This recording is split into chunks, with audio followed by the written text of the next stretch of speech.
everyone, my name is Elsa. Welcome or welcome back to my channel. Today I want to do my May wrap-up. I'm going to start with the one I like the least and finish with my favorite of the month. The first one was Archibald Finch and the Lost Witches. So this was awful. I hated it. Gave it 1 star and I DNF'd it at 40% because I couldn't take it anymore. Like, everything was awful. No character development, no world building, no story, no plot whatsoever. The character just wander around and nothing happens, and it's just talk and info dump of really totally useless info dump because the world building is shit and everything is just awful. Nothing works, the relationships are just a mess, the plot, everything is all over the place, nothing works, it's awful, don't read it. Alright, next one. One for the Murphys. So this one was my biggest disappointment of the year so far because Archibald, you know, the one right before, I knew from the first 2 pages that it was going to be awful. This one I really thought would be 5 stars and would be one of my favorite books of all time.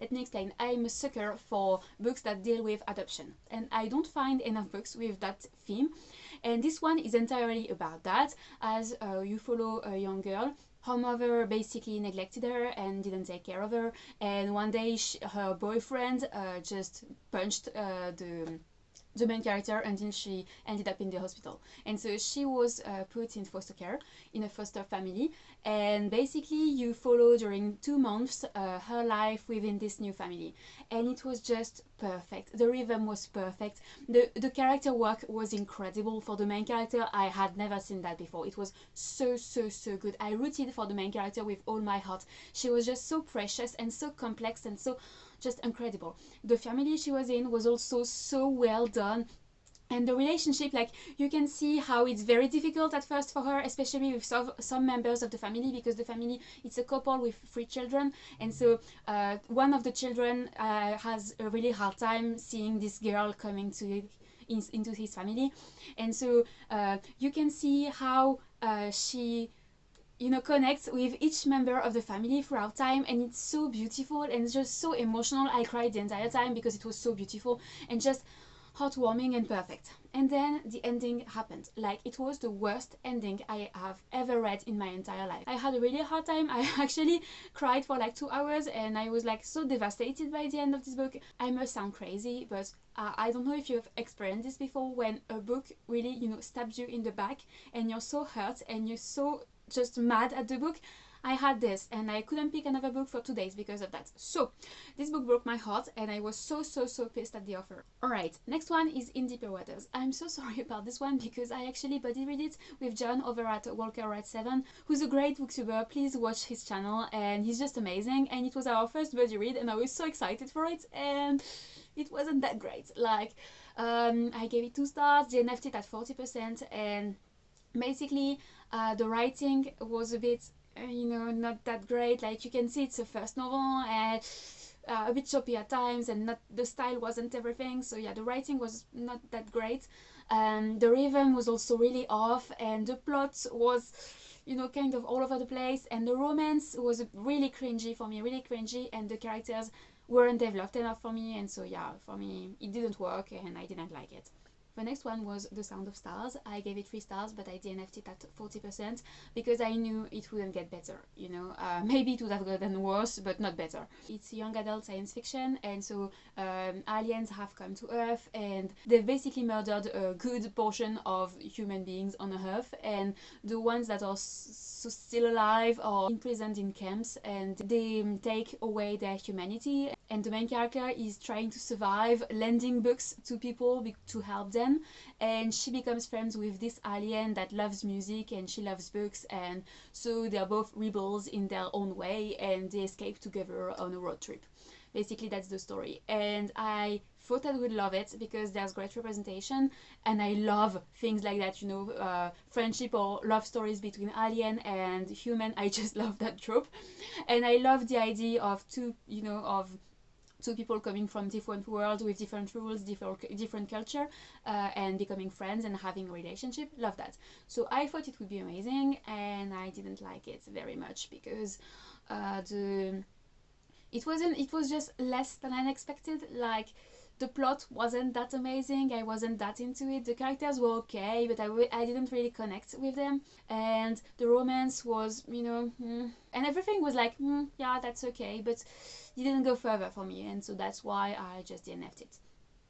Right, the next one is Hunted by the Sky. I gave it 3 stars, DNF'd it at 40%. So this is in taking place in a fantasy world that is a bit inspired by Indian culture, but not that much. It's still classic fantasy, and that's one of the problems I had with it. I expected more Indian culture than, you know, typical fantasy, but you still had a few things. And I can't even remember the story, to be honest. And that's why I make criticism for this book. It was really forgettable. So what was this about? I really can't remember. Oh yeah. It was that girl. Her family was murdered by the king, and she wanted to infiltrate the palace to kill the king. And so she, at some point, has to ask the help of a servant that works in the palace. And that's it. But the problem with this book was that it was really forgettable. The characters were really flat. The relationships were just so flat also, like no development whatsoever. Also very cliche. The rhythm was extremely slow, nothing was happening, and the parts that were supposed to be interesting weren't dealt well enough to be interesting as they should have been. And I was like, let's move on. Alright, next one is Shadow of the Fox.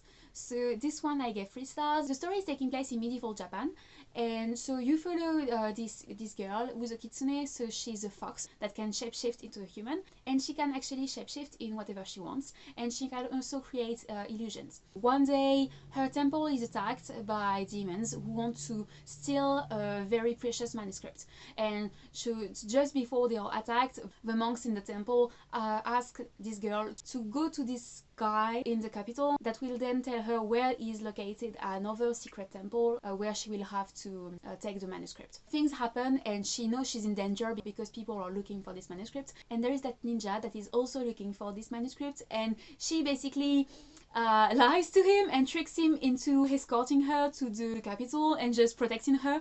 I really liked the fact that she tricked him, and she's a trickster, and so that side of her was really good. I loved her powers, but the thing I really loved in this book was the world building and the setting. I'm not sure you know, but I actually have a degree in Japanese and Japanese culture, and I read a ton of mangas, so I know Japanese culture and I really love it. And so finding this book so well done, because usually people that write about it don't know what they're talking about, and it's really annoying for me, and in this case it was just perfect and so good. Everything I loved in medieval Japan with the fantasy elements, because she brought in the yokai and all the mythology and the monsters that are typical in Japanese culture. I just love that aspect of the book, so well done. My problem with it was that aside from the world building and the setting, the story was a bit slow and a bit repetitive because they're on this quest, and so they meet a monster, new monster, a bit repetitive. The characters were developed but not enough for me. The relationship same, well done but not enough. And so in the end, it was only a 3 stars for me, and I don't think I will continue on with the series. Alright, next one is She Drives Me Crazy. So She Drives Me Crazy is young adult contemporary with a sapphic relationship, with a fake dating trope. One of the main characters is trying to make her ex-girlfriend jealous, and so she pays a very popular girl to date her for 2 months, and so we follow their story.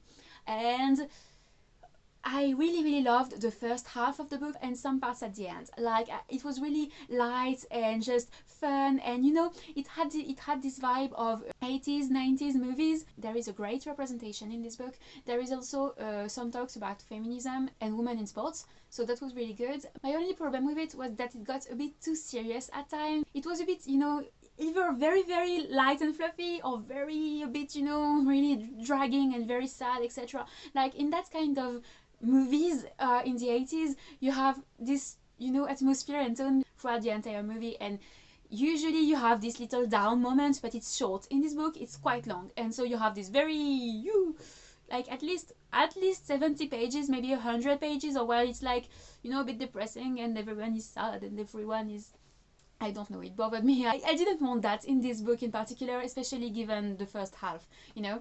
And at other times it was extremely cheesy, like not all the book, just a few moments here and there a bit too cheesy for me, but yeah, overall it was a good book, but not incredible. Alright, next one was Jade City. So Jade City was our book club pick. I've been meaning to read it for a long time, and it was good, really good, but not as good as I was expecting. The story is taking place in this city that is basically Shanghai in the 1920s, but with fantasy elements because you have jade. Some people only can carry jade, and when they carry it, it enhances their senses and they become stronger and they can do some other stuff. So everyone wants jade, and you have these gangs that rule the city that are in conflict, and you follow one of the main gangs, and so the clan and what happens in the clan. So the things that were amazing was the world building. Like, the world building was incredible. Never seen anything like it. Like the clan and the hierarchy and the way the city is ruled and the jade and everything and the relationships with other countries. It was amazing, incredible. The second thing I love in this book was the clan aspect. I really love the fact that there is a clan and there is, you know, a hierarchy, and they are, you really get to know the clan in the sense that there are at least 10 main characters in the clan, and you really know them and know their relationship, etc. So well done. Also, the characters were incredibly well developed, very, very well developed, and you know I love that. So all of that was amazing. The few things that prevented me from really loving it was first the characters. They were incredibly well developed, but I didn't connect with them. Like, they are likable, but I don't know, I just didn't root for any of them. They felt real, but I didn't care about them. And the other thing was that it's extremely slow, way slower than I thought. Like, the first half of this book really dragged, because there is so much world building and setting up for the second half. So in the end, I get why the author did that, but it's still really, really slow. And even the second part, it's like good, but still really slow. It's a lot of political intrigue, but I usually love political intrigue, but in this case, it was, I don't know. I don't want to spoil you, but it's not the political intrigue I'm used to, and in this case, I thought it wasn't that interesting, and so the plot wasn't that interesting for me. It kind of picked up toward the end, and I think I will love it way more. I hope so anyway. Alright, next one. My Senpai is Annoying. So it's a manga. I gave it 4 stars. It's really short stories about these two co-workers that are basically in love with each other, but they are really, you know, dumb about their own feelings. Like, they don't understand that they are in love with the other, and so they're just, you see their day-to-day work life, and it's just super cute and adorable. Alright, next one was Waking Gods. So Waking Gods is the second volume in the Famous Files series.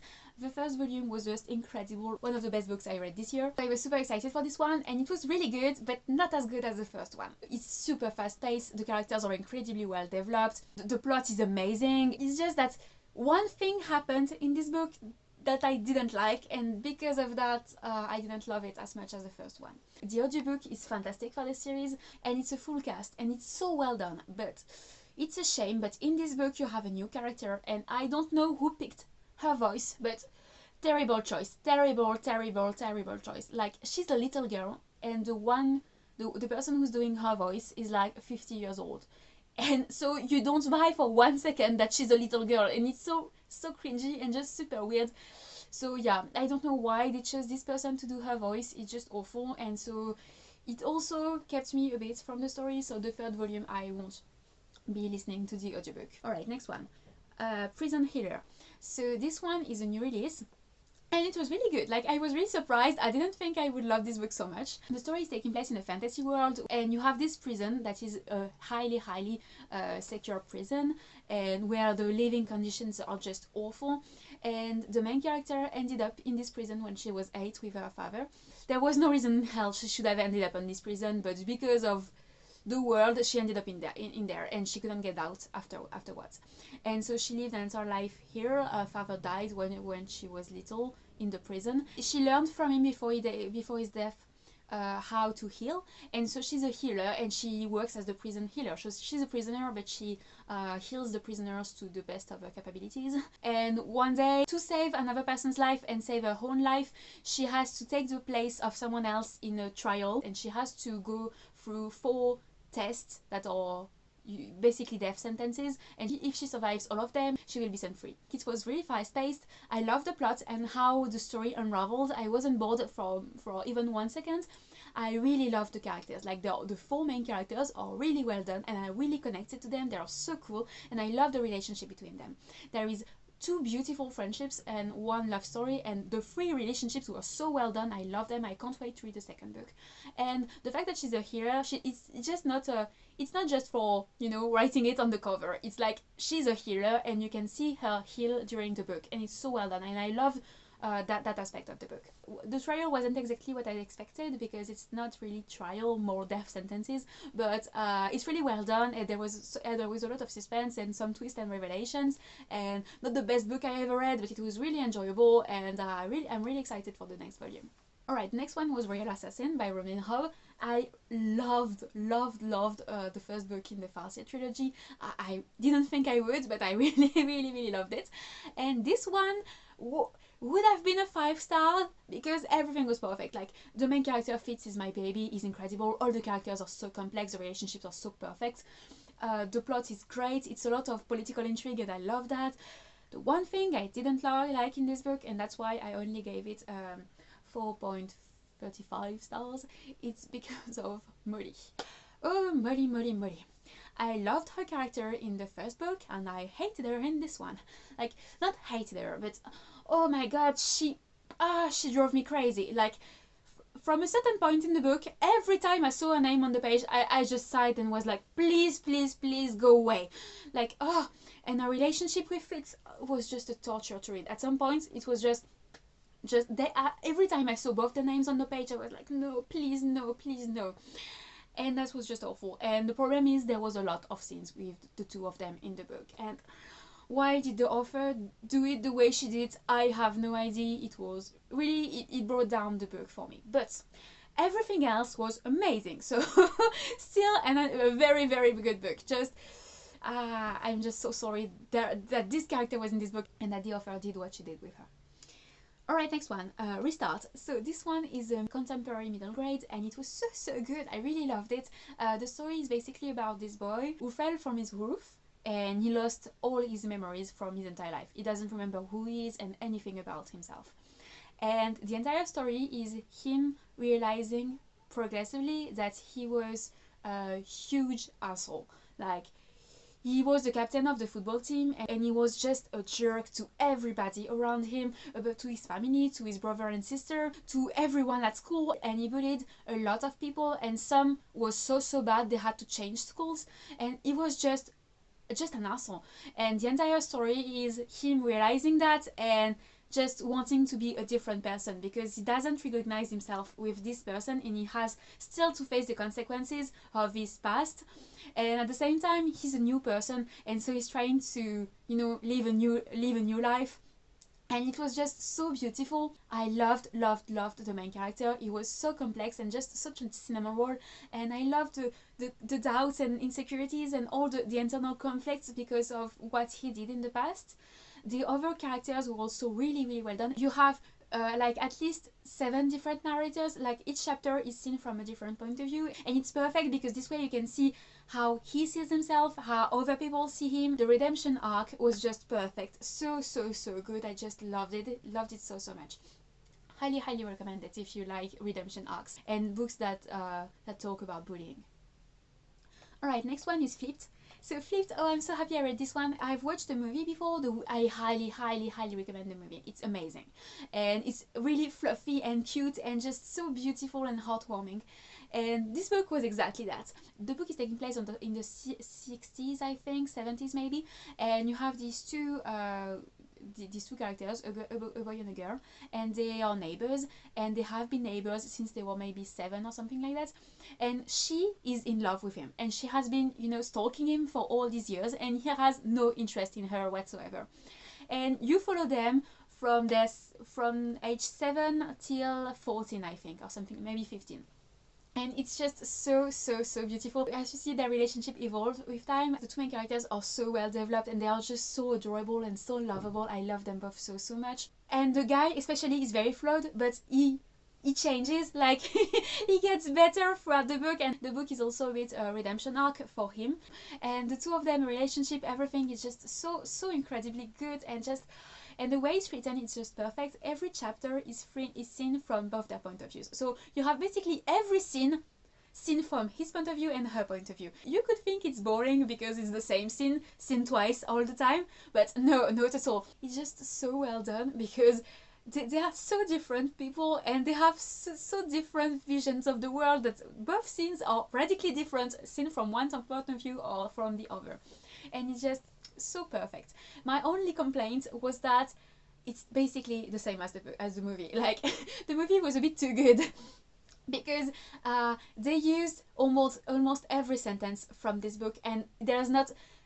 This book felt like the movie with a few extra scenes, and not even scenes, maybe a snippet, like a little thought in here and there, a little, you know, a little dialogue here and there, but that's it. Like 90% of it is the movie, and the movie is incredible, so it's great, but at the same time I didn't get more than the movie, as it's the movie basically. So yeah, for this case, in this case, you can watch the movie or read the book, it's the same thing.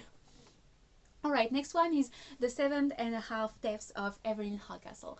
I really didn't think I would love this book so much, but I completely fell in love with it. Like, I had some mixed reviews on it, and I don't get it. Like, how can you not love it? It was so good, so good. Like, oh my god, I won't tell you anything about the story because it would be spoiler. Like, if you know, you know. I don't want to tell you, but please trust me on this one. It's like nothing you've ever read before. It's a mix between Agatha Christie and Inception. So make of that what you want, but it's so incredibly good, and just please read it. And not knowing anything is even better, I think.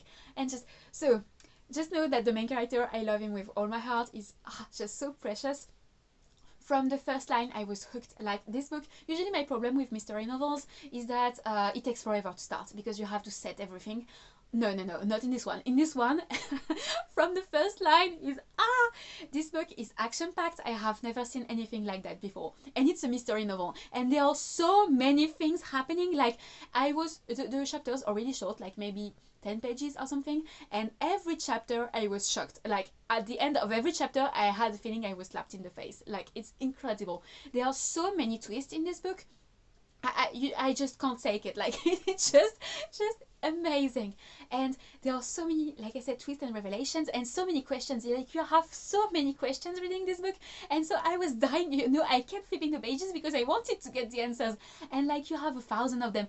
And the amazing thing is that you are not waiting for the answers. Like, every chapter you get an answer to one of the questions you had. The problem is, with every answer you get 1,000 more questions, and you have so many questions that you're still asking yourself a lot of things, but you get the answers. It's just that there are still so many more questions that even one answer with every chapter isn't enough, and it's just so good.